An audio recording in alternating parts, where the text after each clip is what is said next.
Bonjour mes chers camarades, ainsi que le professeur Bissa.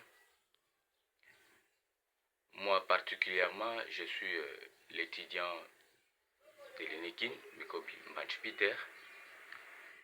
Je suis en train de vous présenter ce travail d'où je fais pendant quelque chose de 1 mois et quelques jours, que vous nous avez donné. Le travail du corridor de Lobito, c'est ce que je suis en train de vous présenter à ce niveau. Donc, je vais d'abord premièrement parler du corridor de Lobito en RDC.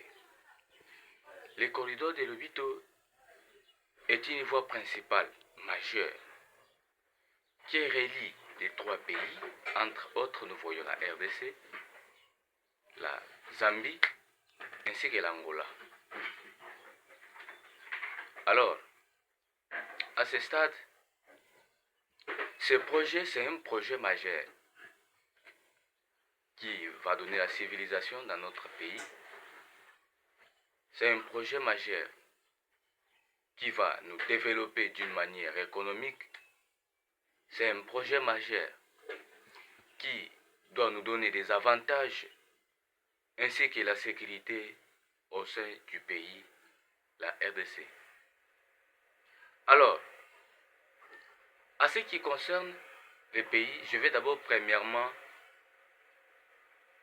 parler de mon territoire,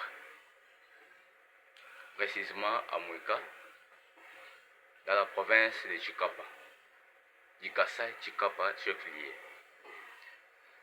Le territoire de Mouika est situé dans la province du Kassai, à l'angle fermé de la rivière Sankourou et Nkole. Elle est située au nord par le territoire de Dekese,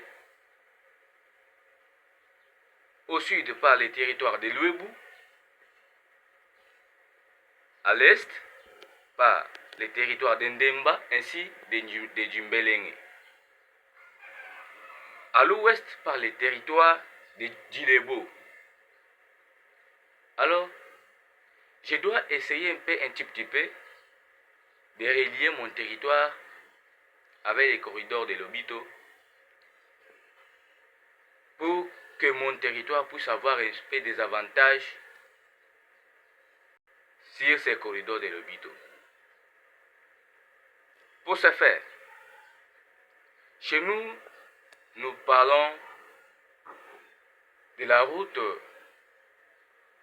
nationale, d'où je peux donner le nom de chemin de fer au Congo, d'où les Belges nous avaient construites.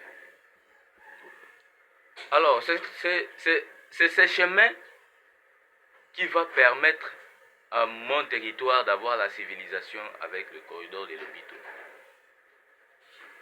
D'où nous voyons dans mon territoire les différents produits agricoles que nous cultivons chez nous. Il y a le maïs, les haricots, ainsi que l'huile de palme, tout ça, et les autres que nous sommes en train de cultiver chez nous. À ce fait, nous demandons, j'estime, que le corridor de Lobito va nous permettre chez nous d'avoir des avantages sur les plans économiques, sur les plans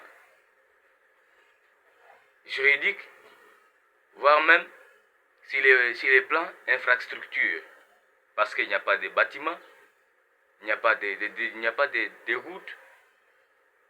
Avec ces corridors de Lobito, je pense que mon territoire doit avoir la civilisation à ce niveau. Et je dis et je vous remercie.